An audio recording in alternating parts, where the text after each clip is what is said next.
അങ്ങനെ ഒടുവിൽ അലീനയുടെ വാശയ്ക്ക് മുമ്പിൽ മുട്ടുകുത്താണ് ബാലേന്ദ്രൻ. അലീനേനെ ബാലേന്ദ്രൻ പോകാനായിട്ട് അനുവദിക്കുന്നുണ്ട്. പക്ഷെ ഞാൻ പറഞ്ഞ വീട്ടിലേക്ക് നീ പോയാൽ മതി എന്ന് പറഞ്ഞുകൊണ്ട് ബാലേന്ദ്രൻ ഓടി നടന്ന് അന്വേഷിച്ച് ഒടുവിൽ സ്റ്റാൻലി ജോസഫിനെ കണ്ടെത്താണ്. അങ്ങനെ സ്റ്റാൻലിയുടെ അടുത്തേക്ക് അലീനനെ കൊണ്ടാക്കുന്നുണ്ട് ബാലേന്ദ്രൻ. എന്തോ താൻ വലിയൊരു യുദ്ധം ജയിച്ച പോലെയായിരുന്നു കേട്ടോ നമ്മുടെ വൈജയന്തിക്ക്. വൈജയന്തി അങ്ങനെ ഭയങ്കര ഹാപ്പി ആവാണ്. തൻ്റെ കിരീടവും ചെങ്കലും ഒക്കെ തിരിച്ചു കിട്ടിയ ആ ഒരു സന്തോഷത്തിലായിരുന്നു വൈജ. അങ്ങനെ ബാലേന്ദ്രനും മക്കളുമൊക്കെ ആകെപ്പാടെ മൂഡ് ഓഫ് ആകുന്നുണ്ട്. എല്ലാവരും എപ്പോഴും വല്ലാത്തൊരു ഡിസ്റ്റർബൻസിലാണ് കേട്ടോ. പുതിയൊരു സെർവന്റിനെ കൂടി അവിടെ വൈജ നിയമപ്പെടുത്തുന്നുണ്ട്. പോകാൻ നേരം നമ്മുടെ അലീനയുടെ കൃത്യമായ നിർദ്ദേശം ഉണ്ടായിരുന്നു ബാലേന്ദ്രന്. ഒരു കാരണവശാലും ഈ കാര്യങ്ങളൊന്നും അമ്മ അറിയാൻ പാടില്ല, ഞാൻ അമ്മയുടെ മകളാണെന്നും ഒന്നും അറിയാൻ പാടില്ല. അങ്ങനെ അറിയുന്നുണ്ടെങ്കിൽ പിന്നീട് ഒരിക്കലും ഞാൻ ഇങ്ങോട്ടേക്ക് അച്ഛനടുത്തേക്ക് തിരിച്ചു വരില്ല, പിന്നെ എന്നെ അങ്ങ് മറന്നേക്കണം എന്നൊക്കെ പറഞ്ഞ് ഭീഷണിപ്പെടുന്നുകൊണ്ട് തന്നെ ബാലേന്ദ്രൻ വൈജയോട് ഒന്നും പറയുന്നില്ല കേട്ടോ. അലീന നിന്റെ മകളാണെന്ന് ഒരിക്കലും പറയരുതെന്ന് അലീന അവിടുന്ന് പറഞ്ഞിട്ടാണ് കേട്ടോ പോണത്. കാരണം അങ്ങനെ പറയുന്ന നിമിഷം ബാലേന്ദ്രൻ വൈജയനെ ഡിവോഴ്സ് ചെയ്യുന്ന പറഞ്ഞിരുന്നല്ലോ, ആ ഒരു പേടി കൊണ്ടാണ് കേട്ടോ പറയരുതെന്ന് പറഞ്ഞത്. രോഹിത്തും ബബിതയും കൃഷ്ണമോളും ബാലേന്ദ്രനും എല്ലാവരും അലീനെ ഒരുപാട് മിസ് ചെയ്യുന്നുണ്ട് കേട്ടോ. അലീന പോയതിനു ശേഷം മനുവും ആകെപ്പാട് ഡിസ്റ്റർബ് ആവാണ്. സ്റ്റാൻലി അടുത്തേക്ക് പോയിട്ട് എന്തായാലും അവളെ കാണാൻ ഒക്കില്ല. സ്റ്റാൻലി ആണെങ്കിലോ ഒരു കർക്കശ സ്വഭാവക്കാരനാണല്ലോ. അതുകൊണ്ട് തന്നെ അങ്ങോട്ടേക്ക് പോയി കാണുന്ന കാര്യത്തിൽ കുറച്ച് ആശങ്കയുണ്ട് മനുവിന്. അതുപോലെ തന്നെ രേവതിക്കുട്ടിക്കും ഗ്രേസമ്മയ്ക്കും മാമച്ചനും എല്ലാവർക്കും ഭയങ്കര സങ്കടമാണ്. മുത്തശ്ശി അറിഞ്ഞല്ലോ തൻ്റെ സ്വന്തം കൊച്ചുമകളാണെന്ന്. അതുകൊണ്ട് തന്നെ മുത്തശ്ശി മാനസികമായിട്ട് ഒരുപാട് ബുദ്ധിമുട്ടുന്നുണ്ട്. ശിവനും രാജീവനും ഒക്കെ എന്തൊക്കെ പറഞ്ഞാലും പെങ്ങളുടെ കുട്ടിയാണല്ലോ, ചെറിയൊരു വിഷമമൊക്കെ അവർക്കും ഉണ്ട്. എങ്കിലും ഇപ്പോൾ വൈജ ഹാപ്പി ആണല്ലോ എന്നോർത്ത് അവരും ഒരുപാട് സന്തോഷിക്കുന്നുണ്ട് കേട്ടോ. അങ്ങനെ ഗംഗേട്ടനും നല്ല വിഷമമുണ്ട്. ഗംഗേട്ടന് മിക്കവാറും അലീനെ വിളിച്ച് സംസാരിക്കാറുണ്ട് കേട്ടോ. അലീന പോയതിന് 2-3 ആഴ്ചയ്ക്ക് ശേഷം ഗംഗേട്ടൻ നേരെ സ്റ്റാൻലി അടുത്തേക്ക് ചെല്ലാണ്. പഴയ സുഹൃത്തിനെ കണ്ടപ്പോൾ രണ്ടുപേരും ഒരുപാട് സന്തോഷിക്കുന്നുണ്ട്. ഗംഗേട്ടനെ സ്റ്റാൻലി വന്ന് കെട്ടിപ്പിടിക്കുകയൊക്കെ ചെയ്യുന്നുണ്ട്. അങ്കിളേന്നും പറഞ്ഞ് അലീനയും ഓടി വരുന്നുണ്ട് കേട്ടോ. അപ്പോൾ അലീനയോട് ഗംഗേട്ടൻ ചോദിക്കുകയാണ്, അല്ല നീ ഇനി നെടുമ്പുരയ്ക്കിലെ തിരിച്ചൊന്നും പോകുന്നില്ലേ, ഇവിടെ തന്നെ അങ്ങ് സെറ്റിലായോ എന്ന് ചോദിക്കുമ്പം അവിടുത്തെ പ്രശ്നങ്ങളൊക്കെ ഒന്ന് ഒതുങ്ങണ്ടേ. പഴയതുപോലെ അച്ഛനും അമ്മയെല്ലാം സ്നേഹത്തോടെ ജീവിക്കണം. അവർ പരസ്പരം മനസ്സിലാക്കി എല്ലാം തുറന്നു പറഞ്ഞ് എല്ലാം ക്ഷമയോടെ കേട്ട് ജീവിക്കണം. എങ്കിലും മാത്രമേ ഇനി ഞാൻ അങ്ങോട്ട് തിരിച്ചുള്ളൂ അങ്കിളെ എന്ന് പറയുന്നുണ്ട്. ഞാൻ നെടുമ്പുരക്കിലേക്ക് പോയിരുന്നു. രോഹിത്തും ബബിതയും കൃഷ്ണയൊക്കെ ആകെപ്പാടെ വല്ലാത്ത മൂഡ് ഓഫിലാ. ബാലന്റെ അവസ്ഥ പിന്നെ പറയാൻ വേണ്ട. എല്ലാവരെയും ഒരു ചിറകൊടിഞ്ഞു പോലെയാ എല്ലാവർക്കും. നിന്നെ അവരിപ്പോൾ എന്താ വിശേഷിപ്പിക്കുന്നറിയോ, പ്രകാശം പരത്തി നടന്ന ഒരു പെൺകുട്ടിന്നാ എല്ലാവരും പറയുന്നേ. അതുപോലെ തന്നെ അമ്മയ്ക്കും ഭയങ്കര സങ്കടാ. നീ അവരുടെ കൊച്ചുമോളാണെന്നൊക്കെ അമ്മ അറിഞ്ഞല്ലോ, അതിൽ പിന്നെ ഭയങ്കര വിഷമാ. പിന്നെ മനുവിന് നിന്നെ കാണണമെന്നുണ്ട്, ഇങ്ങോട്ടായതുകൊണ്ടാ വരാത്തത് എന്ന് പറയുമ്പം സ്റ്റാൻലി ചോദിക്കുകയാണ്, അതാരാ മനു? അത് പിന്നെ ഇവളുടെ അമ്മയുണ്ടല്ലോ വൈജയുടെ സഹോദരൻ്റെ മകനാ, അതായത് എൻ്റെ അനിയൻ ശിവൻ. നീ ഓർക്കുന്നുണ്ട് ശിവനെ? ശിവന്റെ മകനാ മനു, മൂത്ത മകൻ. അവന് ഇവളെ ഒരുപാട് ഇഷ്ടമാണ്. രണ്ടുപേർക്കും വിവാഹം കഴിക്കാൻ താല്പര്യമുണ്ട്. ആ ഒരു സംസാരം ഒക്കെ അവിടെ നടന്നുകൊണ്ടിരിക്കുമ്പോഴാണ് ഇങ്ങനൊരു സംഭവമൊക്കെ ഉണ്ടായത് എന്ന് പറയുമ്പം സ്റ്റാൻലി പറയാണ്, ഇവിടെ വന്ന് കാണുന്നതിനൊന്നും എനിക്ക് കുഴപ്പമില്ല, ഞാൻ അങ്ങനെ തടസ്സം നിൽക്കുന്ന ഒരാളല്ല എന്ന് പറയാണ് കേട്ടോ. ഗംഗേട്ടൻ പറയുന്നുണ്ട്, എങ്കിലും മോള് പോയതോടുകൂടി അവിടെ ആകെപ്പാടെ ശൂന്യമായതുപോലായി. നെടുമ്പുരക്കിലിപ്പോൾ വൈജയന്തിൻ്റെ ഭരണം തിരിച്ചെടുത്തെങ്കിൽ പോലും അവിടെ ഇപ്പോൾ വൈജയന്തിക്ക് വലിയ റോളൊന്നും ആരും കൽപ്പിക്കുന്നില്ല. കൃഷ്ണയും ബബിതയും രോഹിയും ഒന്നും തന്നെ വലുതായിട്ട് അമ്മയോട് മിണ്ടാറില്ല. നീ പോയത് വൈജയ കാരണമാണല്ലോ, അതുകൊണ്ട് തന്നെ അവർക്കെല്ലാം വൈജയോട് ഭയങ്കര ദേഷ്യമാണ്. വൈജ പിന്നെ പഴയ ആറ്റിനോട് വിട്ട് ഒട്ടും കളിക്കാറുമില്ലല്ലോ. അവൾ എപ്പോഴും എല്ലാവരോടും ദേഷ്യപ്പെട്ട് തന്നെ നടക്കാറ്. അതുകൊണ്ട് തന്നെ മക്കൾ മാരുതിക്കാനെ പെരുമാറാറ്. പിന്നെ ബാലേന്ദ്രൻ കടയിലേക്ക് പോകും, വീട്ടിൽ വരും, ആഹാരം കഴിക്കും, കിടന്നുറങ്ങും. ഈ ഒരു ടൈം ടേബിളിൽ അയാളും പോയിക്കൊണ്ടിരിക്കുക. ജീവിതത്തിൽ മറ്റൊന്നുമില്ലാതെ, മറ്റൊരു ലക്ഷ്യമില്ലാതെ, ഒരു ലക്ഷ്യബോധം ഇല്ലാത്തവർ അലയുക അവരെല്ലാവരും. നീ അവിടെ ഉണ്ടെങ്കിൽ മാത്രമേ അവർക്കെല്ലാവർക്കും അതൊരു സമാധാനമാവുള്ളൂ എന്ന് പറയുന്നുണ്ട് കേട്ടോ. സ്റ്റാൻലി ചോദിക്കുകയാണ്, അല്ല ഗംഗാധര, നീ ഇപ്പം എന്തിനാ വന്നേ? ഇവളെ ബ്രെയിൻ വാഷ് ചെയ്ത് അങ്ങോട്ട് കൊണ്ടുപോകാനോ? ഹേ, അതൊന്നും അല്ല. ഞാൻ പറഞ്ഞല്ലോ അവിടെ ആകെപ്പാടെ ഇവില്ലാത്ത വിഷമാ. അത് പറഞ്ഞ് മനസ്സിലാക്കിയെന്നേ ഉള്ളൂ. ഞാനും ഇത്രയും കാലം ഒറ്റയ്ക്കായിരുന്നു. ഇപ്പോഴാ എനിക്കും ആരൊക്കെ ഉണ്ടെന്നൊരു തോന്നലുണ്ടായത്. മക്കളും ഭാര്യയൊക്കെ ഉണ്ട്. അവരെല്ലാം അങ്ങാ. ഞാനിവിടെ ഫാം ഹൗസിലല്ലേ താമസിക്കുന്നേ. ഇവിടെ ഇവള് വന്നപ്പോഴാ എനിക്കൊരു സമാധാനമായത്. ഇങ്ങോട്ടേക്ക് എൻ്റെ ഭാര്യയും മക്കളൊന്നും വരാറില്ല. ഈ അറ്റ്മോസ്ഫിയറൊന്നും അവർക്ക് ഇഷ്ടമില്ല. ഈ ആംബിയൻസ് ഒന്നും അവരൊക്കെ പിടിക്കുകയില്ല. പക്ഷെ എനിക്കിതാ ഒരു സമാധാനം. ഈ പട്ടികളുടെയൊക്കെ ഇടയിൽ കിടക്കുമ്പോഴാ എനിക്ക് ഉറക്കം വരുള്ളൂ. ഇവക്കും പട്ടികളെയൊക്കെ ഭയങ്കര ഇഷ്ടമാണ് എന്ന് പറയുന്നുണ്ട്. ആ, അതെനിക്കറിയാം. ആരെയും മെരുക്കിയെടുക്കാൻ ഇവക്ക് നല്ല കഴിവാ. എന്നിട്ട് പറയുന്നുണ്ട്, ഇനിയിപ്പോൾ അവർ രണ്ടുപേരും ഒരുമിച്ച് ജീവിക്കത്തേ ഇല്ല ഒരിക്കലും എന്നുണ്ടെങ്കിൽ നീ അങ്ങോട്ടേക്ക് ഇനി പോവുകയില്ലേ? ഇല്ലെങ്കിലേ അത് ഉറപ്പായിട്ടും ഉണ്ടാവില്ല. ഞാനത് അച്ഛനോട് പ്രത്യേകം പറഞ്ഞതാ. എല്ലാം മറന്ന് ക്ഷമിച്ച് പരസ്പരം പറഞ്ഞ് എല്ലാം ഒത്തുതീർപ്പാക്കി പ്രശ്നങ്ങളെല്ലാം മറന്ന് രണ്ടുപേരും എന്നൊരുമിച്ച് ജീവിക്കുന്നോ, ഞാൻ അമ്മയുടെ മകളാണെന്ന് പറഞ്ഞ് എന്നും അറിയുന്നോ അന്ന് മാത്രമേ ഞാൻ അങ്ങോട്ട് വരുള്ളൂന്ന് അച്ഛനോട് ഞാൻ പ്രത്യേകം പറഞ്ഞിട്ടുണ്ട്. അതുകൊണ്ട് ഉടനെ എങ്ങും ഞാൻ അങ്ങോട്ടേക്കില്ല. ഞാനിനി ചെന്നാലും അവിടെ ഇനിയും പ്രശ്നങ്ങൾ വഷളാവത്തേ ഉള്ളൂ. അതുകൊണ്ട് ഞാൻ മാറി നിൽക്കുന്നതന്നെ സേഫ്. എന്തായാലും ഞാനിപ്പോൾ എൻ്റെ അച്ഛൻ്റെ കൂടെയല്ലേ, അതുകൊണ്ട് പേടിക്കേണ്ട കാര്യമൊന്നും ഇല്ലല്ലോ എന്ന് പറയുന്നുണ്ട് കേട്ടോ. അങ്ങനെ ഗംഗാധരൻ കൊണ്ടുവന്ന സാധനങ്ങളെല്ലാം അവൾക്ക് കൊടുക്കുകയാണ്. എന്തായാലും ഞാൻ പോയിട്ട് വരട്ടെ മോളെ, നിന്നെ കാണാനിട്ട് ഒരു സമാധാനം ഉണ്ടായിരുന്നില്ല. അല്ല, ബാലേന്ദ്രൻ പിന്നെ വന്നോ? ഇല്ല, വന്നില്ല. എന്നോട് നല്ല ദേഷ്യവും പിണക്കവും ഒക്കെയുണ്ട്. ഞാൻ വീഡിയോ കോൾ വിളിക്കുമ്പോൾ സംസാരിക്കുകയൊക്കെ ചെയ്യും. കുട്ടികൾ അങ്ങനെ തന്നെ എപ്പോഴും എല്ലാവരും മുഖം വാടിയിരിക്കും. പിന്നെ അതൊക്കെ കുറച്ച് കഴിയുമ്പോൾ മാറിക്കോളും. അവരവരുടെ പഴയ സാധാരണ ജീവിതത്തിലേക്ക് അവർ പോട്ടെ. അതോടുകൂടി എല്ലാം മാറിക്കോളും. ബബിതയും രോഹി ഇപ്പോൾ കോളേജിലേക്ക് പോകുന്നുണ്ടല്ലോ. കൃഷ്ണമോളെ സ്കൂളിലേക്ക് പോകുന്നുണ്ട്. അതുപോലെ അച്ഛനും അവരവരുടെ കാര്യങ്ങളൊക്കെ നടക്കട്ടെ. മേഡം ഒരാഴ്ച കഴിയുമ്പോൾ തൊട്ട് ഇനി ഓഫീസിലേക്ക് പോകാണെന്ന് പറഞ്ഞു കേട്ടു. അപ്പോൾ മേഡത്തിൻ്റെ മൈൻഡിലും ചേഞ്ചസ് ഉണ്ടാവും. അത് മതിയെന്ന് പറയാൻ കേട്ടോ. അല്ല, മനുവിൻ്റെ കാര്യത്തിലപ്പോൾ എന്താ തീരുമാനം എന്ന് ചോദിക്കുമ്പോൾ അത് പറയാൻ ഞാൻ ആരാങ്ങളെ? ഞാൻ മനുവേട്ടനോട് പറഞ്ഞിട്ടുണ്ട്. എവിടെയാ എപ്പോഴാണ് ഞാൻ ഉണ്ടാവാമെന്നൊന്നും പറയാൻ പറ്റില്ല. എത്ര കാലം ഇവിടെ ഉണ്ടാവുമെന്ന് പറയാൻ പറ്റില്ല. അതുകൊണ്ട് തന്നെ ഞാനിനി എന്ത് ഉറപ്പ് പറയാനാ? ഇപ്പൊ നിനക്ക് അച്ഛനമ്മ ആരാന്നൊക്കെ അറിയാലോ, കുടുംബക്കാരും ആരാന്നറിയാം. വിവാഹം കഴിപ്പിച്ചു വിട്ടാ മനുവിൻ്റെ കൂടെ പോയി നിനക്ക് ജീവിച്ചാൽ എന്താ കുഴപ്പം എന്ന് ചോദിക്കുകയാണ്. അതിന് ഇനിയും ഒരുപാട് കടമ്പകൾ കടക്കാനുണ്ട്. ഞാൻ പറഞ്ഞല്ലോ, അച്ഛനും അമ്മയും എല്ലാം മനസ്സിലാക്കി അവർ സന്തോഷമായിട്ട് ജീവിക്കട്ടെ. അതിനുശേഷം മതി എൻ്റെ കല്യാണം എല്ലാം. എനിക്ക് അത്ര പറയാനുള്ളെങ്കിലേ എന്ന് പറയുന്നുണ്ട്. എന്നാ സ്റ്റാൻലി, ഞാൻ പോയിട്ട് വരാം. പിന്നെ ഇങ്ങനൊരു കൂടിക്കാഴ്ച ഉണ്ടാവുമെന്ന് ഞാൻ ഒരിക്കലും പ്രതീക്ഷിച്ചതല്ല. എങ്കിലും ഗംഗാധര, നീ പോലും എന്നെ ചതിക്കാൻ കൂട്ടുവന്നല്ലോ. ശരിയാ, ഞാൻ കാണിച്ചത് വലിയ ചതിയായിരുന്നു. നിന്റെ പെങ്ങളെ സ്നേഹിച്ചു. അവൾ ഗർഭിണിയായതിനു ശേഷം എനിക്കങ്ങനെ അവിടുന്ന് പോവേണ്ടി വന്നു. പക്ഷെ ആക്സിഡൻ്റ് ആവുന്നൊന്നും ഞാൻ ഓർത്തില്ലല്ലോ. കോമാ സ്റ്റേജിൽ കിടന്ന ഞാൻ വേറെ വിവാഹം കഴിച്ചെന്ന് വരെ എൻ്റെ വീട്ടുകാരും നിങ്ങളും കൂടി പറഞ്ഞ് അവളെ വിശ്വസിപ്പിച്ചില്ലേ. അതുകൊണ്ടല്ലേ അവൾ വേറെ വിവാഹം കഴിച്ചതും ഞാൻ വേറെ വിവാഹം കഴിക്കേണ്ടി വന്നതും. അങ്ങനൊരു തെറ്റ് നിങ്ങളുടെ ഭാഗത്തുനിന്നുണ്ടായിരുന്നില്ലെങ്കിൽ ഞാനും വൈജി ഇപ്പോൾ ഒരുമിച്ച് ജീവിച്ചേനെ ഞങ്ങളുടെ മകളുടെ കൂടെ. അവളും ഒരിക്കലും അനാഥയാവേണ്ടി വരില്ലായിരുന്നു എന്ന് പറയാണ്. അതിലിപ്പോൾ ഒരാളെ മാത്രം കുറ്റം പറയാൻ പറ്റില്ല സ്റ്റാൻലി. ഞാൻ, ശിവൻ, അതുപോലെ രാജീവൻ, ഞങ്ങളുടെയൊക്കെ തീരുമാനം അച്ഛൻ്റെ തീരുമാനമായിരുന്നു. അച്ഛൻ പറഞ്ഞ് അനുസരിക്കുക മാത്രമായിരുന്നല്ലോ അന്നൊക്കെ ഞങ്ങളുടെ ഡ്യൂട്ടി. അത് മാത്രമേ ഞങ്ങൾ ചെയ്തുള്ളൂ. പിന്നെ ഏറ്റവും കൂടുതൽ ബന്ധത്തിന് വെറുപ്പുണ്ടായിരുന്ന ആർക്കാണെന്ന് സ്റ്റാൻലിക്ക് അറിയാമല്ലോ. സ്റ്റാൻലിയുടെ അച്ഛനാണ് ഒരു വഴിക്ക് നിൽക്കാഞ്ഞത്. ഞങ്ങളും പലതവണ പറഞ്ഞു നോക്കിയതാ. ഒരു തരത്തിലും അംഗീകരിക്കാഞ്ഞത് സ്റ്റാൻലിയുടെ അച്ഛൻ തന്നെയാണ്. ഇവളെ കൊണ്ട് അനാഥത്തിലാക്കണമെന്ന് പറഞ്ഞതും സ്റ്റാൻലിയുടെ അച്ഛൻ ആദ്യം. അതിനുശേഷമാണ് എൻ്റെ അച്ഛൻ അവന് സമ്മതിച്ചത്. അതെല്ലാം സ്റ്റാൻലിക്ക് അറിയാമല്ലോ. അതുകൊണ്ട് പരസ്പരം കുറ്റപ്പെടുത്തിയിട്ട് പഴിയാലിട്ടോ ഒരു കാര്യമില്ല. അതെല്ലാം കഴിഞ്ഞു പോയി എന്നും പറഞ്ഞുകൊണ്ട് ഗംഗാധരൻ അവിടുന്ന് ഇറങ്ങുന്നുണ്ട്. ഈ കഥകളെല്ലാം കേട്ട് അലീനയും ആകെപ്പാടെ വിഷമിച്ച് അവിടെ നിൽക്കാതിരിക്കും കേട്ടോ. ഗംഗാധരൻ പറയുന്നുണ്ട്, ഞാനെന്തായാലും നിലമ്പൂരേക്കിലേക്കൊന്ന് പോവാ. ശിവൻ എന്നെ കാണണമെന്ന് പറഞ്ഞ് അങ്ങോട്ടേക്ക് വിളിച്ചിട്ടുണ്ട് എന്നും പറഞ്ഞുകൊണ്ട് പോകുന്നുണ്ട് കേട്ടോ. അങ്ങനെ അദ്ദേഹം അവിടുന്ന് നേരെ പോണത് കൊല്ലപ്പള്ളിക്കാണ്. കൊല്ലപ്പള്ളി ചെല്ലുമ്പം അവിടെ രാജീവനും ശിവനും മനുവും അതുപോലെ ഗംഗേട്ടനും കാണും കേട്ടോ. ഗംഗേട്ടൻ വന്ന പാടെ മനു ചോദിക്കുകയാണ്, അലീനെ കണ്ടോ അങ്കിളെ? സോറി വലിയച്ച, എന്ത് പറഞ്ഞവള്? അവൾ സുഖമായിട്ടിരിക്കുന്നോ എന്നിങ്ങനെ ഒരു 100 ചോദ്യങ്ങൾ ചോദിക്കുകയാണ്.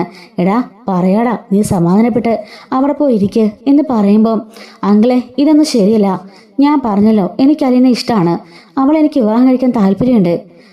ഇപ്പൊ നോക്കുകയാണെങ്കിൽ നിങ്ങളുടെ പെങ്ങളുടെ മകളല്ലേ, അവൾക്ക് എന്ത് അന്തസ്സ് കുറവാണ് ഉള്ളത്? അവൾക്ക് ആവശ്യമുള്ള വിദ്യാഭ്യാസം ഇല്ലേ?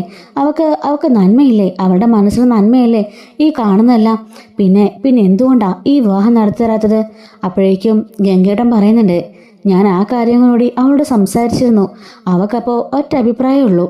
അവളുടെ അച്ഛനും അമ്മയും, അതായത് ബാലേന്ദ്രനും വൈജയും, അവർ പരസ്പരം എല്ലാം തുറന്നു പറഞ്ഞ് ക്ഷമിച്ച് എന്ന് സന്തോഷത്തോടെ പോകുന്നോ, തന്നെ മകളായിട്ട് അംഗീകരിക്കുന്നോ അന്ന് മാത്രമേ ഞാൻ ഒരു വിവാഹത്തെക്കുറിച്ച് ആലോചിക്കുള്ളൂന്നാ അവൾ പറഞ്ഞു വിട്ടത് എന്ന് പറയുമ്പം മനു ചോദിക്കാണ്, അങ്ങനെ ഇനി എന്നറിയാനാ? ഒരിക്കലും ബാലനങ്ങൾ പറയാൻ പോണില്ല. ബാലനങ്ങൾ പറഞ്ഞാലുള്ള അവസ്ഥ എല്ലാവർക്കും അറിയാമല്ലോ. അപ്പോൾ തന്നെ ആൻറ്റി ഡിവോഴ്സ് ചെയ്യും. അതിന് ശേഷം പിന്നെ എങ്ങനെ അവർ ഒരുമിച്ച് ജീവിക്കുക എന്നൊക്കെ ചോദിക്കാണ്. എടാ, ഞാനൊരു കാര്യം പറയട്ടെ, നിനക്ക് ഞങ്ങളെക്കാൾ അടുപ്പമുണ്ടല്ലോ ബാലനുമായിട്ട്. അപ്പോൾ നിനക്ക് അയാളോടൊന്നും സംസാരിക്കത്തില്ലേ? എങ്ങനെയെങ്കിലും ഈ പ്രശ്നം സോൾവ് ആക്കാൻ പറ, അങ്ങനെയെങ്കിലും നിന്റെ വിവാഹം നടക്കുമല്ലോ എന്ന് പറയുമ്പം മനു ആകെപ്പാടെ ഡെസ്പായിട്ടിരിക്കുകയാണേ. അപ്പോഴേക്ക് രാജീവൻ പറയുന്നുണ്ട്, ബാലനാണെങ്കിലോ അവൾ അറിഞ്ഞാൽ ഡിവോഴ്സ് എന്ന് പറഞ്ഞ് നിൽക്കുകയല്ലേ. അവളാണെങ്കിലോ ഒരു ഇഞ്ച് പോലും വിട്ടുകൊടുക്കത്തുമില്ല. അലീന പറഞ്ഞു വിട്ടത് എന്തോ വലിയ മഹാസംഭവമാണെന്നും കരുതി അവളിപ്പോൾ അതിനെയും കൂടെ അഹങ്കരിച്ച് നടക്കുകയല്ലേ. ബാലൻ എങ്ങനെ കൺട്രോൾ ചെയ്യുന്നുവെന്ന് നമുക്കറിയില്ല. ഏത് നിമിഷവും അയാൾ പൊട്ടിത്തെറിക്കും. അതോടുകൂടി എല്ലാം അവസാനിക്കും എന്ന് രാജീവൻ പറയുന്നുണ്ട്. ശിവൻ പറയാണ്, എനിക്കും അത് തന്നെ തോന്നുന്നത്. അയാൾ പലതവണ എന്നോടും പറഞ്ഞു, അറിയുന്ന നിമിഷം തന്നെ അവളെ ഡിവോഴ്സ് ചെയ്യുമെന്ന്. പിന്നെ നമ്മളിപ്പോൾ എന്ത് ചെയ്യാനാ? അവളെ അറിയിച്ച് എല്ലാ പ്രശ്നങ്ങളും സോൾവ് ആയാൽ മാത്രമേ അലീന തിരിച്ചു വരുള്ളൂ. അതുകൊണ്ട് നമുക്കിപ്പോൾ എന്ത് ചെയ്യാനൊക്കും എന്ന് പറയുമ്പം മനു പറയാണ്, നിങ്ങൾ മൂന്നുപേരും കൂടിയിട്ടാണല്ലോ വൈജി ആൻറ്റീനെയും ആ സ്റ്റാലിനെയും കൂടെ പിരിച്ചതും. അതുകൊണ്ട് നിങ്ങൾ തന്നെ തീരുമാനിച്ചോ എന്താ ചെയ്യേണ്ടതെന്ന്. നിങ്ങളും കൂടി അതിനകത്ത് പങ്കാളികളാണല്ലോ. അവരെ പറ്റിച്ച് രണ്ടുപേരെ അകറ്റാൻ കാരണക്കാരും നിങ്ങൾ തന്നെയല്ലേ എന്ന് ചോദിക്കുകയാണ്. എടാ മനു, അന്നത്തെ എൻ്റെ പ്രായം നിന്റെ അത്രയും പോലും ഇല്ല. നിനക്കറിയാലോ, ആ സമയത്ത് പിന്നെ അച്ഛൻ പറഞ്ഞ് അനുസരിക്കാനല്ലേ ഞങ്ങളെ കൊണ്ട് പറ്റുള്ളൂ. പെങ്ങൾ ഇതുപോലെ വന്ന് നിൽക്കുമ്പോൾ ഞങ്ങൾ എന്ത് ചെയ്യാനാ? അതിൻ്റെ കൂടെ സ്റ്റാൻലി ആക്സിഡൻ്റായി കിടപ്പിലായി. സ്റ്റാൻലിയുടെ അച്ഛനോ ഒരു കണിക പോലും അങ്ങനെ അഡ്ജസ്റ്റ് ചെയ്യുന്ന ആളല്ല. അങ്ങേരാണെങ്കിലോ ഒരു കാരണവശാലും ഈ കല്യാണത്തിന് സമ്മതിക്കില്ലെന്ന് പറഞ്ഞ് തന്നെ ഇരിക്കുകയായിരുന്നു. സ്റ്റാൻലി ആണെങ്കിൽ കോമയിലും. ഞങ്ങൾ പിന്നെ ആരോട് ചോദിക്കും, എന്ത് ചെയ്യും? അതുകൊണ്ടാണ് അങ്ങനെയൊക്കെ തീരുമാനമൊക്കെ എടുത്തത്. അച്ഛനും സ്റ്റാൻലിയുടെ അച്ഛനെയും കൂടി എടുത്ത തീരുമാനങ്ങൾ ഞങ്ങൾ അംഗീകരിക്കുകയായിരുന്നു. അതാ സംഭവിച്ചത്. അയാളെ ഈ ജാതി മതമൊക്കെ നോക്കുന്ന ഒരാളായിരുന്നു. ഭയങ്കര കർക്കശക്കാരനായ ഭയങ്കര ഒരു മുറ പിടിച്ച സ്വഭാവക്കാരനായിരുന്നു സ്റ്റാൻലിയുടെ അച്ഛൻ ഔതുക്കുട്ടി. അയാളാ ഇതിനെല്ലാം കാരണക്കാരൻ എന്ന് പറയുന്നത് കേട്ടോ. അങ്ങനെ മനു പറയാണ്, എന്തായാലും എനിക്കൊന്നും അറിയില്ല. മൂന്നുപേരും കൂടി എന്തെങ്കിലുമൊക്കെ തീരുമാനിച്ചോ. എനിക്ക് അലീനെ വേണം. എത്രയും പെട്ടെന്ന് അല്ലേ വിവാഹം കഴിക്കണം. അവളെ കാണാതിരിക്കാൻ എനിക്ക് പറ്റുന്നില്ല. എനിക്ക് മാത്രമല്ല, കൃഷ്ണമോളും ബബിതയും രോഹിത്തും ബാലനങ്ങളും എല്ലാവരും അവളെ ഒരുപാട് മിസ് ചെയ്യാ. മുത്തശ്ശിയും പറഞ്ഞു അവളെ കാണണമെന്ന്. സ്റ്റാൻലി ഇപ്പോൾ ഒറ്റയ്ക്ക് താമസിക്കുകയല്ലേ.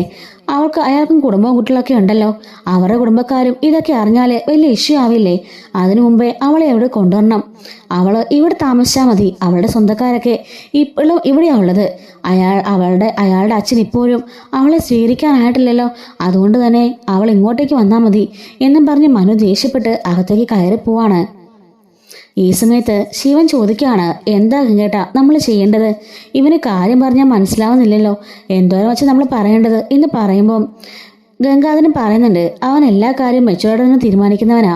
അവനെ നമുക്കങ്ങനെ കുറ്റം പറയാൻ പറ്റില്ല. അവൻ്റെ മനസ്സിൽ അത്രത്തോളം അലീനയുള്ള സ്നേഹമുണ്ട്. രണ്ടുപേർക്കും പരസ്പരം ഇഷ്ടമുണ്ട്. പക്ഷേ അലീന ഇങ്ങനെ ഡിമാൻഡ് മുമ്പോട്ട് വെച്ചിരിക്കുന്നത് അത് വേറെതിനു വേണ്ടിയിട്ടല്ല. അവളുടെ അമ്മയും ബാലനും തമ്മിൽ ഒന്നിച്ച് ജീവിച്ച് കാണാനുള്ള കൊതി കൊണ്ടാണ്. ഈ ഒരു അവസരം കൊണ്ട് നഷ്ടപ്പെട്ടാൽ പിന്നീട് ഒരിക്കലും അവരൊന്നിക്കില്ല എന്ന് അവൾക്കറിയാം. അതുകൊണ്ടാണ് അവൾ ഇങ്ങനെ പറഞ്ഞത്. ബാലനും അവളെ പിരിഞ്ഞിരിക്കുന്ന കാര്യം ഭയങ്കര ബുദ്ധിമുട്ടാണ്. അങ്ങനെയെങ്കിലും അയാളൊന്ന് സമ്മതിക്കട്ടെ, എല്ലാ പ്രശ്നം അവസാനിപ്പിക്കട്ടെ എന്നോർത്താ ഇവൾ ഇങ്ങനൊരു ഐഡിയ ഇറക്കിയത് എന്ന് ഗംഗാധരൻ പറയുന്നുണ്ട് കേട്ടോ. അങ്ങനെ ഗംഗേട്ടൻ പറയാണ്, ഇന്ന് വൈകുന്നേരം തന്നെ ഞാൻ നാട്ടിലേക്ക് പോവാം. അതിനു മുമ്പേ നമുക്ക് വൈജി ഒന്ന് പോയി കാണണം. നമുക്ക് 3 പേർ കൂടി പോകാം എന്ന് പറയുമ്പം രാജീവൻ ചോദിക്കുകയാണ്, അവളെ പോയി കണ്ടിട്ട് എന്തെടുക്കാനാ ഗംഗേട്ടാ? അവൾ അമ്പിനെ വില്ലിനും അടുക്കില്ല. ഇപ്പൊ തന്നെ അറിയാലോ, അലിനെ പറഞ്ഞിട്ട് സന്തോഷത്തിലാ. മക്കളോട് 3 പേരോടും ഭയങ്കര ബഹള എപ്പോഴും.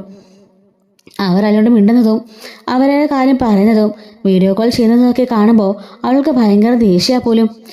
ശിവൻ പറയുന്നുണ്ട്, അലീന പോയതിൻ്റെ 2-3 ദിവസം കഴിഞ്ഞപ്പോൾ ഞാൻ അവിടെ ചെന്നതാ. ചെന്നിട്ട് കുറെ ഉപദേശിക്കുകയും ചെയ്തതാ.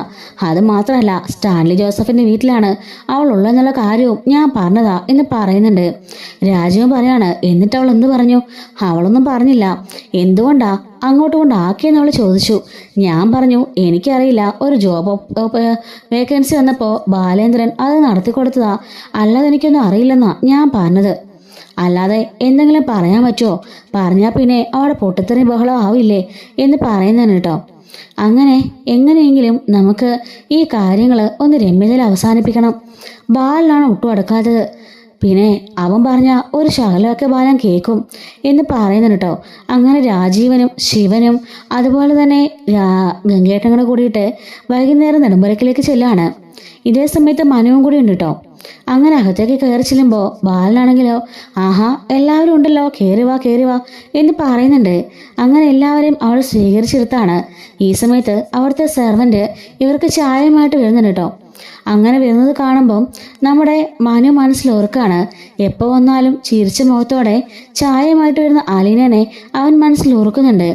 അങ്ങനെ മനുവിൻ്റെ മനസ്സിന് അത് വല്ലാത്തൊരു വിഷമമാണ് കേട്ടോ. അങ്ങനെ മനു ആണെങ്കിൽ അവിടുന്ന് എഴുന്നേറ്റ് പോകുന്നുണ്ട് ചായയുമായിട്ട്. പുറത്ത് സിറ്റൗട്ടിൽ പോയി നിൽക്കുകയാണ് കേട്ടോ. ഈ സമയത്ത് ബാലൻ പറയാണ്, അവൻ എന്ത് പറ്റി? അല്ല, ചായം കൊണ്ട് സാധാരണ അലീനയാണല്ലോ വരാറുള്ളത്. ആള് മാറിയപ്പോൾ അവൻ്റെ മനസ്സിന് അത് ഭയങ്കര സങ്കടമായിരിക്കും.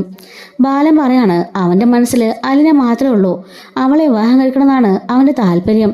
എന്ത് ചെയ്യാനാ, ഇപ്പോൾ അവൾ പോയില്ലേ എന്ന് പറയുമ്പം ഗംഗേട്ടൻ പറയുന്നുണ്ട്, അതിന് കാരണക്കാരൻ ബാലനാ. ബാലൊന്ന് മനസ്സിച്ചാൽ മാത്രമേ അവർ വിവാഹം നടക്കുകയുള്ളൂ. മനു ഇപ്പോഴും ഭയങ്കര ഡിസ്റ്റർബാ. അവൻ്റെ ജോലിയിൽ പോലും അവന് ശ്രദ്ധിക്കാനാവുന്നില്ല. എപ്പോഴും ഒരു വാക്കേ ഉള്ളൂ, അലീന. അവന് എങ്ങനെയെങ്കിലും അലീനെ വിവാഹം കഴിക്കണം, അത്ര ചിന്ത മാത്രമേ ഉള്ളൂ എന്ന് പറയുമ്പം, അല്ല, ശിവേട്ടനും രാജുവിനൊക്കെ സമ്മതമല്ലേ? ഞങ്ങൾക്ക് സമ്മതിക്കാൻ എന്താ ബാല കുറവ്? അത് ഞങ്ങളുടെ കൊച്ചല്ലേ എന്ന് പറയുന്നുണ്ട്. അത് ശരിയാ, പിന്നെ എൻ്റെ സമ്മതം എന്താണ് നിങ്ങൾ നോക്കുന്നേ എന്ന് പറയുമ്പോൾ, അത് ഞങ്ങളല്ല നോക്കുന്നത്, അലീനയാ. അലീന അച്ഛനെ പോലെ സ്നേഹിക്കുന്നത് ബാലനെയല്ലേ? അതുകൊണ്ട് തന്നെയാ അലീന അങ്ങനെ പറഞ്ഞത്. അതിന് എനിക്ക് സമ്മതമാണല്ലോ. എനിക്കെന്ത് സമ്മതക്കുറവ്? അവൾക്ക് ഇഷ്ടമുള്ള ആളെ വിവാഹം കഴിക്കുന്നതിന് ഞാൻ എന്തിനാ തടസ്സം പറഞ്ഞത്? അതും മനു നല്ലൊരു പയ്യനാ. എൻ്റെ മകനെക്കാട്ടിലും നിങ്ങളുടെ മകനെക്കാട്ടിലും ഒക്കെ നല്ല സ്വഭാവമുള്ള പയ്യൻ, നല്ല മെച്യൂരിറ്റിയുള്ള പയ്യൻ. പിന്നെ അവനെ ഞാനെന്തിനാ വേണ്ട നോക്കുന്നേ എന്ന് പറയുമ്പം ഗംഗേട്ടൻ പറയാണ്, ബാല, ഇവിടുത്തെ വിഷയം അതൊന്നും അല്ല. ഞാനിന്ന് അവളെ പോയി കണ്ടിരുന്നു, അലീനനെ. അപ്പോൾ അവൾ പറഞ്ഞൊരു കാര്യമുണ്ട്. അവളുടെ അമ്മ അവളെ തിരിച്ചറിഞ്ഞ് ആ സത്യം അച്ഛൻ്റെ വായിൽ തന്നെ കേട്ട് അങ്ങനെ നിങ്ങൾ രണ്ടുപേരും രമ്യതയിലും സന്തോഷത്തിലും എല്ലാം മറന്ന് എന്നെ സ്നേഹിച്ച് ജീവിക്കുന്നോ അന്ന് മാത്രമേ അവൾ തിരികെ വരുള്ളൂ. അതിനുശേഷം മാത്രമേ അവളുടെ കല്യാണം കാണുള്ളൂന്നാണ് അവൾ പറഞ്ഞത്. ഞാനത് വന്ന് മനോട് പറഞ്ഞപ്പോൾ തൊട്ട് അവൻ നല്ല ഡിസ്റ്റർബൻസിലാ. അതൊക്കെ നടക്കുന്ന കാര്യമാണോ? ബാലൊരിക്കലും വൈജോട് ക്ഷമിക്കില്ല, അവളോട് ഒരുമിച്ച് ജീവിക്കത്തുമില്ല. പിന്നെ അങ്ങനെ ഇവരെ കല്യാണം നടക്കും എന്ന് പറയുമ്പോൾ അവൻ ചിരിക്കുകയാണ് കേട്ടോ. ചിരിച്ചുകൊണ്ട് പറഞ്ഞുണ്ട്, എൻ്റെ പൊന്നെ ഗംഗേട്ടാ, അതിനിപ്പോൾ ഞാൻ എന്ത് ചെയ്യാനാ? അവളുടെ മുഖത്തോട് നോക്കുമ്പോൾ തന്നെ എനിക്ക് ആ പഴയ ചതിയ ഓർമ്മ വരുന്നത്. അവളെ മാത്രമല്ല, നിങ്ങളെ കാണുമ്പോഴും. പിന്നെ ഞാൻ എങ്ങനെ അവളോട് ക്ഷമിച്ചിട്ട് അവളുടെ കൂടെ പഴയതുപോലെ ജീവിക്കുമെന്ന് നിങ്ങളൊന്ന് ആലോചിച്ച് നോക്ക്. നിങ്ങളും ഭർത്താക്കന്മാരല്ലേ? നിങ്ങളുടെ ഭാര്യമാരാണ് ഇതുപോലെ ചെയ്തതെങ്കിൽ നിങ്ങൾ ക്ഷമിക്കായിരുന്നോ? അവരുടെ കൂടെ വീണ്ടും ജീവിക്കായിരുന്നോ? നിങ്ങളൊന്ന് ചിന്തിച്ച് നോക്ക് എന്ന് പറയുന്നത് കേട്ടോ. അപ്പോൾ അവർ മൂന്നുപേരും പറയാണ്, ബാല, എല്ലാം കഴിഞ്ഞു പോയില്ലേ? ഒരു അറ്റാക്കാൻ തീരാവുന്നേ ഉള്ളൂ നമ്മുടെയൊക്കെ ഈ ശരീരം. ആ ശരീരത്തിൽ എന്തിനീ വാശിയും വരാകെ കൊണ്ട് നടക്കുക എന്ന് ചോദിക്കുമ്പം പറ്റിയ ആൾക്കാരെ പറയുന്നത് എന്നൊക്കെ പറയാൻ കേട്ടോ. ഗംഗേട്ടൻ പറയുന്നുണ്ട്, നീ മനുവിനോട് സംസാരിക്കേ, ഞങ്ങൾ വൈദ്യരടുത്ത് കാണും എന്ന് പറയാണ്. ശരി എന്നും പറഞ്ഞുകൊണ്ട് ബാലേന്ദ്രൻ സിറ്റൗട്ടിലേക്ക് ഇറങ്ങാണ്. മനോടെ ചായം കുടിച്ച് പുറത്തേക്ക് ഇങ്ങനെ നോക്കി നിൽക്കാതിരിക്കും. എന്താടാ, നീ ഭയങ്കര ഡെസ്പാണല്ലോ. നിന്റെ ചെറിയച്ഛനും വലിയച്ഛനൊക്കെ പറഞ്ഞു കേട്ടു നീ ആകെപ്പാട് ഡെസ്പാണ് അതിനെ കാണാത്തോണ്ടെന്ന്. അങ്കിൾ എൻ്റെ വിഷമം പറയാൻ മനസ്സിലാവില്ല. എറണാകുളത്തുനിന്ന് കാർ ഓടിച്ച് ഞാൻ മിക്കപ്പോഴും വന്നുകൊണ്ടിരുന്നത് അവളെ കാണാൻ വേണ്ടി മാത്രമാണ്. എനിക്കറിയില്ല, എൻ്റെ മുറപ്പെണ്ണാണെന്ന് അറിയുന്നതിന് മുന്നേ തന്നെ അവളെ ഒരുപാട് സ്നേഹിച്ചതാ. ആദ്യമായിട്ട് ആ സ്നേഹനികേയത്തിൽ വെച്ച് അവളെ കണ്ടപ്പോൾ തന്നെ എൻ്റെ മനസ്സിലേക്ക് കയറി പതിഞ്ഞതാ. അന്ന് മുതൽ ഇന്ന് വരെ അവളെ ഒരുപാട് സ്നേഹിക്കുന്നുണ്ട്. ആ സ്നേഹം ഒരു ഘട്ടത്തിൽ തുറന്നു പറഞ്ഞതുവാ. വീട്ടിലും ഞാൻ ആ കാര്യം പറഞ്ഞതല്ലേ, അങ്കിളിനോടും പറഞ്ഞതല്ലേ. പക്ഷെ ഇപ്പോൾ അലീന പറഞ്ഞെന്താണെന്ന് അങ്കിളെ കേട്ടതല്ലേ. പരസ്പരം സത്യങ്ങൾ തിരിച്ചറിഞ്ഞ് തുറന്നു പറഞ്ഞ് നിങ്ങൾ സ്നേഹിച്ചാൽ മാത്രമേ അവൾ ഈ കല്യാണത്തിന് സമ്മതിക്കുള്ളൂ. അതുകൊണ്ടിപ്പോൾ ഞാൻ എന്ത് ചെയ്യാനാങ്ങളെ എന്ന് ചോദിക്കുകയാണ്. എടാ, അതൊക്കെ സംഭവിക്കും, നീ വിഷമിക്കാതെ. പക്ഷെ നീ എൻ്റെ അവസ്ഥ കൂടി ചിന്തിച്ചു നോക്ക്. അവളോട് ഞാൻ എങ്ങനെ ക്ഷമിക്കാനാ? ഇത്രയൊക്കെ ക്രൂരത എന്നോട് കാണിച്ച അവളോടും നിന്റെ അച്ഛനോടും നിന്റെ വലിയച്ഛനോടൊക്കെ ഞാൻ എങ്ങനെ ക്ഷമിക്കൂടാ എന്ന് ചോദിക്കാണ്. അങ്ങളെ, അലിനെപ്പോഴും പറയാറുള്ളത് പോലെ നമ്മളൊക്കെ ജീവിച്ചാലേ മരിച്ചു കഴിഞ്ഞാൽ ഒരു ഡെഡ് ബോഡി മാത്രമാണ്. കുറച്ച് ദിവസം മാത്രമേ ആളുകളുടെ മനസ്സിൽ പോലും ഉണ്ടാവുള്ളൂ. അത് കഴിഞ്ഞാൽ പിന്നെ അവരുടെ മനസ്സിൽ പോലും നമ്മൾ ഉണ്ടാവില്ല. അങ്ങനെയുള്ള ശരീരം കൊണ്ട് നമ്മൾ എന്തിനാങ്ങളെ ഈ വാശിയും വൈരാഗ്യമൊക്കെ കൊണ്ടു നടക്കുന്നേ? അതെല്ലാം അങ്ങ് മാറ്റിക്കൂടെ? 23 വർഷം മുമ്പ് ആൻറ്റിക്ക് അങ്ങനെ അബദ്ധം സംഭവിച്ചു. പക്ഷേ അതിന് കാരണക്കാരായവര് ആ സ്റ്റാലിയുടെ അച്ഛനും അതുപോലെ ആനയുടെ അച്ഛനും ആങ്ങളമാരും ഒക്കെ അല്ലേ? ആൻറ്റി അറിഞ്ഞോണ്ടല്ലോ അയാളെ ചതിച്ചതും ആ കുഞ്ഞിനെ വേണ്ടെന്ന് വെച്ചതൊക്കെ. അങ്ങനെ ഒരു കുഞ്ഞുണ്ടെന്ന് പോലും ആൻറ്റിക്ക് അറിയില്ലല്ലോ. അതുകൊണ്ടല്ലേ ആങ്ങളെ ആനയുടെ സ്വഭാവം ഇങ്ങനെ ആയിപ്പോയത്. പിന്നെ ഇതെല്ലാം മറച്ചു വെച്ച് വിവാഹം കഴിച്ചെന്നുള്ളത് ശരി തന്നെയാ. എല്ലാ സ്ത്രീകളും അങ്ങനെയല്ലേ ചെയ്യുള്ളൂ. അവരുടെ പാസ്റ്റ് ആരെങ്കിലും പറയോ? എല്ലാ സ്ത്രീകളും പാസ്റ്റ് മറച്ചു വെച്ചില്ലേ വിവാഹം കഴിക്കാറുള്ളൂ. അത് അവരുടെ ജീവിതത്തിനെ മുമ്പോട്ട് ബാധിക്കുമെന്ന് കരുതിയിട്ടല്ലേ അങ്ങള് അതെങ്കിലും ഒന്ന് ഓർത്തൂടെ എന്നൊക്കെ ചോദിക്കാണ്. മനു, ഇതൊക്കെ ഇങ്ങനെ പറയേണ്ട കാര്യമല്ല. ഞാൻ പറഞ്ഞല്ലോ, എൻ്റെ മനസ്സിനെ ഒരുപാട് മുറിവേൽപ്പിച്ചൊരു സംഭവമായിരുന്നത്. അറ്റാക്ക് വരെ എനിക്ക് വന്നെന്ന് അറിഞ്ഞപ്പോൾ എൻ്റെ മാനസികാവസ്ഥ നീ ആലോചിച്ച് നോക്കിക്കേ. അതൊന്നും പറഞ്ഞാലേ നിനക്ക് മനസ്സിലാവില്ല. നീ ഭർത്താവായിട്ട് നീ അങ്ങനെ ഒരു സിറ്റുവേഷനിൽ കടന്നു പോകുമ്പോൾ മാത്രമേ നിനക്ക് അതിൻ്റെ വേദന എന്താണെന്ന് മനസ്സിലാവുള്ളൂ. ചങ്ക് കുത്തിപ്പറിക്കുന്ന വേദന അതിന്. നിനക്കത് മനസ്സിലാവില്ല മനു എന്ന് പറയുന്നുണ്ട്. അങ്ങളെ, എല്ലാം ശരിയാ, ഞാനത് മനസ്സിലാക്കുന്നുണ്ട്. പക്ഷെ ഇനി അത് വെച്ചുകൊണ്ടിട്ട് എന്തെങ്കിലും കാര്യമുണ്ടോ? അങ്കിളിന് അലിനെ കാണണമെന്നില്ലേ? അലിനെ ഇങ്ങോട്ട് വരുന്നില്ലെന്ന് ചോദിച്ചപ്പോൾ അവൾ പറഞ്ഞൊരു കാര്യം ഇതാണ്: അച്ഛനും അമ്മയും എന്ന് ഒന്നിക്കുന്നോ, ഞാൻ മകളാന്നറിയുന്നോ, അവര് സ്നേഹത്തോടെ ജീവിക്കുന്നോ അന്ന് മാത്രമേ തിരിച്ചിങ്ങോട്ടേക്കുള്ളെന്ന അവൾ പറഞ്ഞത്. സ്റ്റാൻലിനടുത്ത് അവൾ പോയി നിൽക്കുന്നതിനോട് എനിക്കുള്ള താല്പര്യമൊന്നുമില്ല. അവിടെ ആ പട്ടികളുടെയും അയാളുടെയൊക്കെ കൂടെ ഒരു മൃഗശാലയിൽ കിടക്കുന്ന പോലെയാ അവളെ കിടക്കുന്നത്. ഹേയ്, അങ്ങനെയൊന്നും അല്ലടാ. അയാൾക്ക് അവളോട് ഇഷ്ടമാക്കി തന്നെയാ. പക്ഷെ അത് പ്രകടിപ്പിക്കാൻ അറിയില്ല. ഒരു മുരടൻ സ്വഭാവമാ, അത്രേ ഉള്ളൂ. എങ്കിലും അങ്ങളെ, അങ്ങനെയാണെങ്കിൽ പോലും ഇവിടെ ഇത്രയും പേരുണ്ടായിരുന്നിട്ട് അവളോടെ ഒറ്റയ്ക്ക് പോയി കിടക്കല്ലേ? ഇത്രയും കാലം ആ അനാഥാലയത്തിൽ വളർന്നു. ഇനി ഇങ്ങനെ കൊണ്ടുപോയി ഇടുന്നതിൽ വലിയ കാര്യമുണ്ടോ അങ്ങളെ? എനിക്കത് സഹിക്കാനാവുന്നില്ല. എങ്ങനെയെങ്കിലും അവളെ തിരിച്ചു കൊണ്ടുവന്നെങ്കിൽ ഞാൻ അവളെ വിവാഹം കഴിച്ച് ഞാൻ എൻ്റെ കൂടെ കൊണ്ടുപോയിക്കോളാം എന്നൊക്കെ പറയുന്നതാണ് കേട്ടോ. എന്തായാലും ഞാനൊന്ന് ആലോചിക്കട്ടെ, നീ സമാധാനപ്പെടറാ എന്നും പറഞ്ഞുകൊണ്ട് ബാലിനകത്തേക്ക് കയറി പോവാണ്. ഈ സമയം മനു ആണെങ്കിൽ അകത്തേക്ക് കയറുമ്പം കൃഷ്ണയും ബബിയും രോഹിയും കൂടി അങ്ങോട്ടേക്ക് ഇറങ്ങി വരുന്നുണ്ട്. അങ്ങനെ 4 പേരും കൂടി അവിടെ സംസാരിക്കുകയാണ്. ഈ സമയത്ത് മനുവിനോട് കൃഷ്ണ പറയുന്നുണ്ട്, ചേച്ചിനെ എനിക്ക് കാണാൻ തോന്നുക, ഒന്ന് കൊണ്ടുവരും മനുവേട്ടാ എന്ന് ചോദിക്കുമ്പം അതൊന്നും നടക്കുന്ന കാര്യമല്ല. നിങ്ങളുടെ അമ്മ എന്ന് പറഞ്ഞ സാധനം ഇവിടെ ഉണ്ടല്ലോ, അവരുള്ളിടത്തോളം കാലം അവളെ കൊണ്ട് വരുമൊന്നും നടക്കുന്ന കാര്യമല്ല. എങ്കില് ഞങ്ങളെ അങ്ങോട്ടേക്കൊന്ന് കൊണ്ടുപോകും. അച്ഛനോട് പറഞ്ഞിട്ട് അച്ഛനെ കേൾക്കുന്നില്ല. അല്ല, ചേച്ചിനെ കാണണ്ടെന്ന് പറഞ്ഞുള്ള വാശിക്ക് നിൽക്കുക. അച്ഛനോട് പിണങ്ങിയാണല്ലോ ചേച്ചി പോയത്. അച്ഛന് സമ്മതം ഉണ്ടെങ്കിലും അത് പൂർണ്ണ സമ്മതം ആയിരുന്നില്ലല്ലോ. അതുകൊണ്ട് തന്നെ അച്ഛൻ ദേഷ്യത്തിലാ, ഞാൻ പോയില്ലാന്നും പറഞ്ഞ് നിൽക്കുക. ഞങ്ങളെ ഒന്ന് കൊണ്ടുപോകും മനുവേട്ടാ എന്ന് ചോദിക്കുമ്പം കൊണ്ടുപോകാം, എനിക്കും കാണണമെന്നുണ്ട്. ഒരു ദിവസം നമുക്ക് 4 പേർ കൂടെ പോകാം. ഇന്നെന്തായാലും പറ്റില്ല എന്ന് പറയാൻ കേട്ടോ. ആ സ്റ്റാൻലിനടുത്തേക്ക് കയറി ചെല്ലണമെങ്കിൽ തന്നെ എന്തൊക്കെ പെർമിഷനൊക്കെ വേണമെന്നാണ് അവർ പറയുന്നത്. അതുകൊണ്ട് നമുക്ക് തോന്നിയ പോലെ ഒന്നും കയറി ചെല്ലാൻ പറ്റില്ല. അയാൾ ആരാ മനുവേട്ടാ? അയാളെക്കുറിച്ച് എല്ലാവരും പറഞ്ഞത് കേൾക്കുന്നുണ്ടല്ലോ എന്ന് ബബിത ചോദിക്കുമ്പം അത് എനിക്കറിയില്ല, ഏതൊരു പട്ടാളക്കാരനെന്നൊക്കെ പറഞ്ഞേ.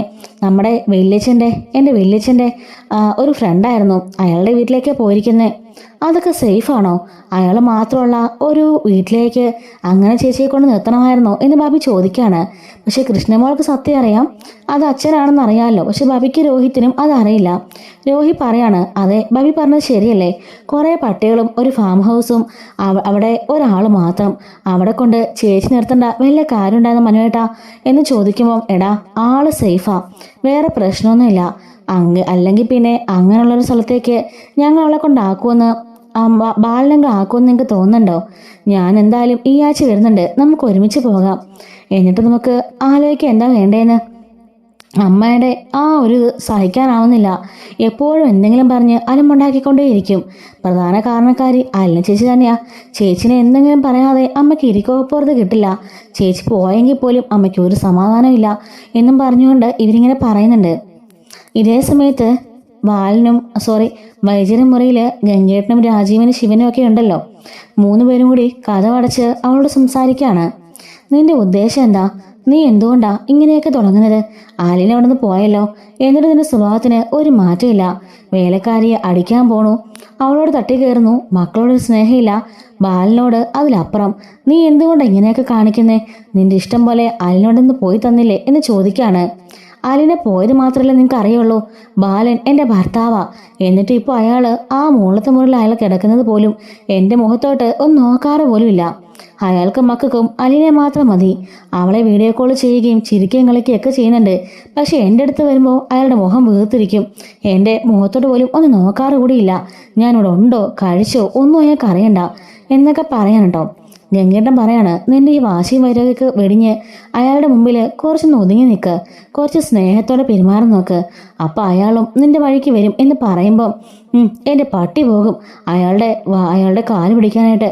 അതിനൊന്നും ഈ വൈജയെ കിട്ടില്ല എന്ന് പറയുമ്പം ശിവൻ ചോദിക്കാണ്, ഈ വൈജ എന്ന് പറഞ്ഞ ആരാടി? തമ്പുരാട്ടിയോ? കോലത്ത് തമ്പുരാട്ടിയോ ഒന്നും അല്ലല്ലോ നീ എന്ന് ചോദിക്കാണ്. ശിവേട്ടാ, ഞാൻ പറഞ്ഞല്ലോ, എൻ്റെ 3 മക്കളും എൻ്റെ ഭർത്താവും അവരെയാ അവൾ വശീകരിച്ച് വെച്ചിരിക്കുന്നത്. പിന്നെ ഞാൻ എന്ത് ചെയ്യണം? ഞാൻ ഈ പറഞ്ഞതിലൊക്കെ എന്തെങ്കിലും ന്യായമില്ലാതുണ്ടോ? അവൾ കാരണമല്ലേ ഇങ്ങനെയൊക്കെ സംഭവിച്ചത്. അതുവരെ ബാലൻ ഞാൻ എന്ത് ബാലനും കേൾക്കായിരുന്നു, എന്നെ വലിയ ഇഷ്ടമായിരുന്നു. അവൾ വന്ന് കയറിയ പിന്നെ എന്നെ അയാൾക്ക് കണ്ണെടുത്താൽ കണ്ടൂടാ. അവൾ പോയി കഴിയുമ്പോഴെങ്കിലും അയാൾ സ്നേഹിക്കുന്ന കരുതത്. പക്ഷെ അങ്ങനെയില്ല. ഇപ്പോഴും അയാളുടെ ദേഷ്യത്തിനും വാശിക്കും ഒരു കുറവുമില്ല എന്ന് പറയുന്നുണ്ട്. ആ നാശം പിടിച്ചവള് എന്നില്ലാതാവുന്നോ അന്ന് മാത്രമേ എനിക്ക് സമാധാനം കിട്ടുള്ളൂ എന്ന് പറയുമ്പം ഗംഗേട്ടൻ ചോദിക്കുകയാണ്, അല്ല അവൾ ആരുടെ വീട്ടിലുള്ളതെന്ന് നിനക്കറിയോ എന്ന് ചോദിക്കുമ്പോഴേക്കും വൈജൊന്നും മിണ്ടുന്നില്ല കേട്ടോ. ഞാൻ പറഞ്ഞിരുന്നു ഗംഗേട്ടാ, സ്റ്റാൻലിയുടെ വീട്ടിലാണ് അവൾ ഉള്ളതെന്ന്. അല്ല എൻ്റെ ഗംഗേട്ടാ, എനിക്ക് മനസ്സിലാവാത്തൊരു കാര്യമാണ്, ഈ സ്റ്റാൻലിയുടെ വീട് എങ്ങനെ ബാലേന്ദ്രന് മനസ്സിലായി? എന്തിനാ അയാൾ അവിടെ കൊണ്ട് അവളെ ആക്കിയത്? എനിക്ക് എത്ര ആലോചിച്ചിട്ടും മനസ്സിലാവുന്നില്ല. ഈ സ്റ്റാൻലി ഇത്ര വർഷം കഴിഞ്ഞു പോയൊരു ബന്ധമല്ലേ, ബാലേന്ദ്രൻ എങ്ങനെ അത് കണ്ടുപിടിച്ച് അവിടെ ചെന്നു എന്ന് ചോദിക്കുകയാണ്. അപ്പോഴേക്കും ഗംഗേട്ടൻ പറയാണ്, നിനക്കറിയാത്ത വേറൊരു കാര്യം കൂടെ ഉണ്ട്. നീ ആരോടും പറയില്ലെങ്കിൽ മാത്രം ഞങ്ങൾ 3 പേരും അത് നിന്നോട് പറയാം.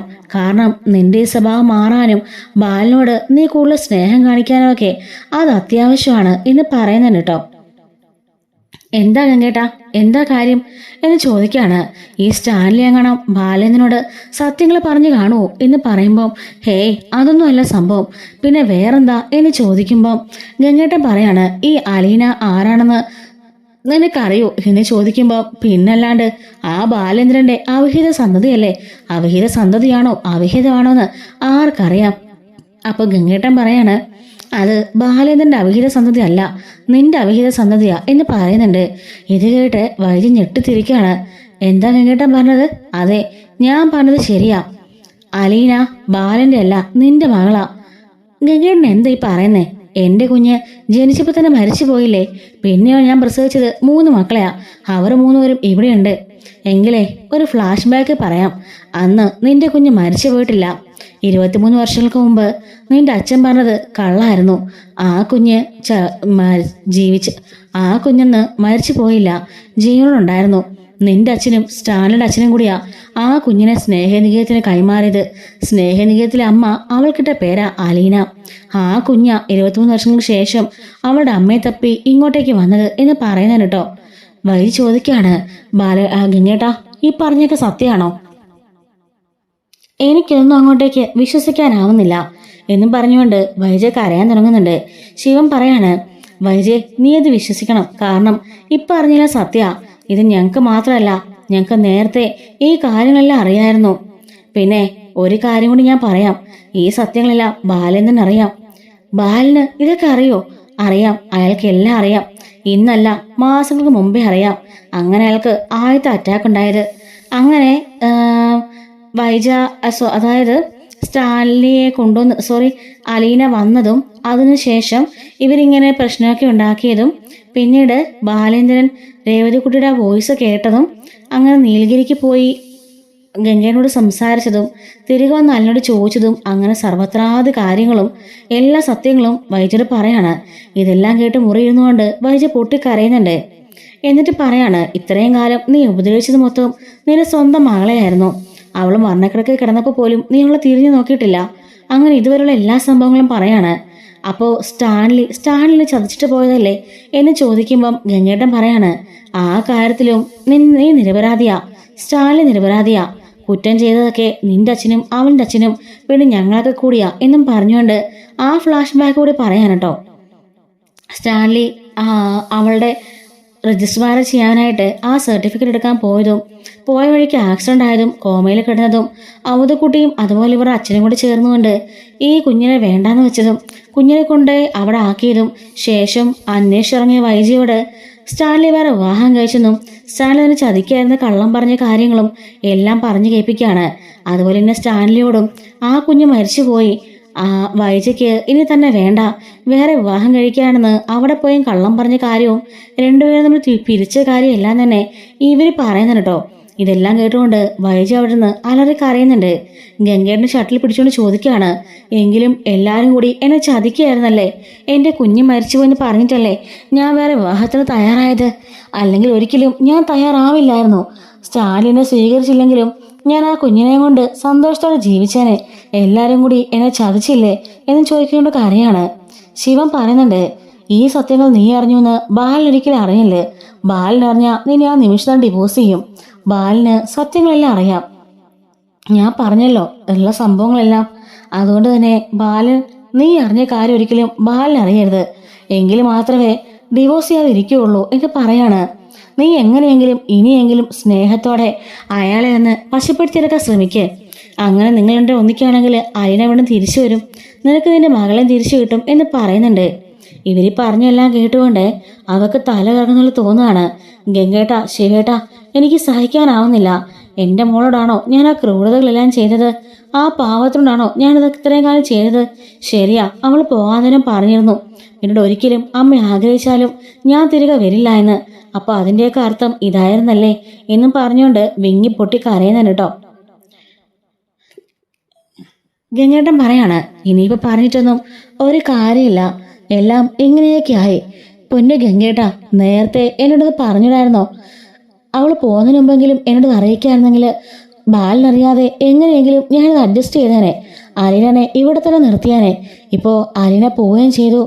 ആകെപ്പാടെ ഇത്ര അവസരം എത്തുമ്പോഴാണോ നിങ്ങൾ എന്നോടത് പറയുന്നത് എന്ന് ചോദിക്കുകയാണ്. ഞങ്ങൾ പറഞ്ഞല്ലോ, നിന്നോട് ഞങ്ങൾ പറഞ്ഞെന്ന് അറിഞ്ഞാലേ ആ നിമിഷം തന്നെ ബാലിനെ ഡിവോഴ്സ് ചെയ്യുന്ന പറഞ്ഞിരിക്കുന്നത്. പിന്നെ ഒരിക്കലും അലിനെ ഇങ്ങോട്ട് വരത്തുമില്ല എന്നൊക്കെ പറയുന്നു കേട്ടോ. അങ്ങനെ വൈജ, ഇല്ല, ഞാൻ ആരോടൊന്നും പറയില്ല, ബാലിനോടും ഞാൻ അറിഞ്ഞായിട്ട് ഭാവിക്കത്തുമില്ല. പക്ഷേ എനിക്കെൻ്റെ മോളെ കാണണം എന്ന് പറയുമ്പം ഗംഗേട്ടൻ പറയാണ്, അതെന്തായാലും ഉടനെ നടക്കില്ല. അവളിപ്പോൾ ഉള്ളത് സ്റ്റാലിനടുത്താ. അങ്ങോട്ടേക്ക് നിനക്കൊക്കെ കാണാൻ പറ്റുമോ? അലിനെ ഒരിക്കലും ഇങ്ങോട്ടേക്ക് വരത്തുമില്ല. നിങ്ങൾ എന്ന് ഒത്തൊരുമയോട് ജീവിക്കുന്നോ അന്ന് മാത്രമേ അവൾ ഇങ്ങോട്ടേക്ക് വരുവുള്ളൂ. ആ ഒരു കാര്യം നിന്റെ മൈൻഡിൽ വെച്ചോ. അതുകൊണ്ട് ഇന്ന് മുതലേ ബാലന്റെ നല്ലൊരു ഭാര്യയായിരിക്കാൻ ശ്രമിക്കണം. മക്കളുടെ നല്ലൊരു അമ്മയായിരിക്കാൻ ശ്രമിക്കുക. ബാലനെ അതിര് കവിഞ്ഞ് സ്നേഹിക്കുക. കാരണം നിന്റെ എല്ലാ തെറ്റുകളും മനസ്സിലാക്കിയിട്ടും അയാൾ നിന്നെ ഉപേക്ഷിക്കാതിരിക്കുന്നുണ്ടല്ലോ.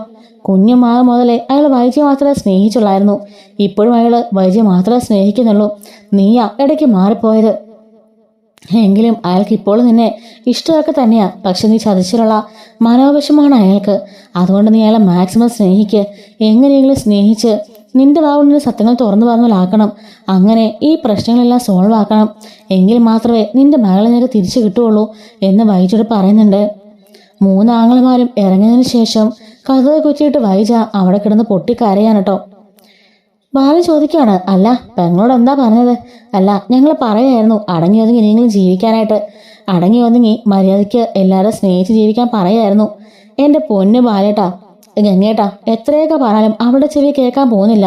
എന്തിനാ പോയി പോത്തിന് ചെവി വേദം ഓതുന്നേ എന്ന് പറഞ്ഞുകൊണ്ട് ചിരിക്കാണ്. ഇല്ല, അവൾക്കിനി മാറ്റം ഉണ്ടാവും. ഞങ്ങൾ അതുപോലെ ശരിക്ക് പറഞ്ഞിട്ടുണ്ട് എന്ന് പറയാൻ കേട്ടോ. മനു പറഞ്ഞ കാര്യം നമുക്ക് ആലോചിക്കാം ഗംഗേട്ടാ എന്നും പറഞ്ഞിട്ട് ബാലൻ ഇവരെ യാത്രയാക്കുന്നുണ്ട്. മനുവും അവിടുന്ന് പോവാണ് കേട്ടോ. ഇതേ സമയം ബാലൻ മുറിയിലേക്കും പോകുന്നുണ്ടേ. അങ്ങനെ ഇരിക്കുമ്പോൾ അലീനാനെ ഓർത്തോർത്ത് അവിടുന്ന് വെങ്ങിപ്പൊട്ടി കരയാണ് വൈജ. എങ്കിലും തൻ്റെ മകളോട് ഇത്രയും കാലം താൻ ഒരുപാട് ക്രൂരതകൾ കാണിച്ചു. ആ പാവത്തിനെ കൊണ്ട് ഒരുപാട് ജോലി ഏൽപ്പിച്ചു, ഒരുപാട് മനസ്സ് നോവിച്ചു, കള്ളിയാക്കി. അതുപോലെ അവളെ കുത്തി വീണപ്പോൾ പോലും ഒന്ന് തിരിഞ്ഞു പോലും നോക്കിയില്ല. അവളെക്കുറിച്ച് ഒരുപാട് മോശം വാക്കുകളൊക്കെ പറഞ്ഞു. ഇത്രയൊക്കെ ഞാൻ ചെയ്തു പോയാലും ഈശ്വര എന്നും പറഞ്ഞുകൊണ്ട് വിങ്ങിപ്പൊട്ടി കരയാൻ കേട്ടോ. അവള് ഇത്രയും കാലം ഒരു ഓർഫനേജിൽ വളർന്നു ഓർത്തും ഇത്രയും കാലം പറയാതെ തന്നെ പല കാര്യങ്ങൾ പറഞ്ഞു ഓർത്തുമൊക്കെ അവളോട് നിന്ന് വിങ്ങിപ്പൊട്ടി കരയാണ്. ഏട്ടന്മാർ പറഞ്ഞതുപോലെ എങ്ങനെയെങ്കിലും ബാലനെ സ്നേഹിക്കണം, മക്കളെ സ്നേഹിക്കണം, സ്വഭാവത്തിൽ മാറ്റം കൊണ്ടുവരുത്തി അയാളെ കൊണ്ട് തന്നെ അലിനെ തിരിച്ചു കൊണ്ടിരിപ്പിക്കണം എന്നൊക്കെ മനസ്സിലിങ്ങനെ ഓർക്കാൻ കേട്ടോ. ഇതുപോലെ വരണമെന്ന സ്റ്റോറീസൊക്കെ നമ്മുടെ ചാനലിലൂടെ അപ്ലോഡ് ചെയ്യുന്നുണ്ട്. മിസ്സാതിരിക്കാൻ ചാനൽ മറക്കാതെ സബ്സ്ക്രൈബ് ചെയ്ത് ഹൈപ്പും ലൈക്കും ചെയ്യണേ. Thanks for watching.